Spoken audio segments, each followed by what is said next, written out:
Telah resmi dijual, PSSI umumkan harga tiket FIFA Series dibanderol mulai dari Rp150.000. PSSI mengumumkan harga tiket pertandingan FIFA Series pada 27 dan juga 30 Maret 2026. Seperti diketahui, Timnas Indonesia bersama Saint Kitts dan Nevis, Kepulauan Solomon, serta Bulgaria akan menjalani laga uji coba resmi FIFA bertajuk FIFA Series di Jakarta.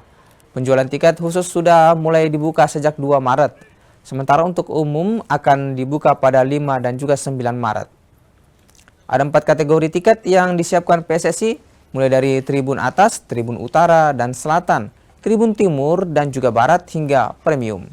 Tiket dijual mulai harga Rp150.000, sedangkan yang termahal mencapai Rp1,5 juta.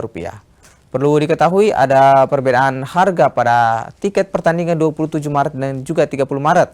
Pasalnya pada 30 Maret, pertandingan penutup akan mempertemukan dua pemenang di partai sebelumnya. Selain itu, PSSI juga menyediakan tiket terusan untuk penonton yang berniat menyaksikan seluruh partai. Berikut harga tiket FIFA Series selengkapnya.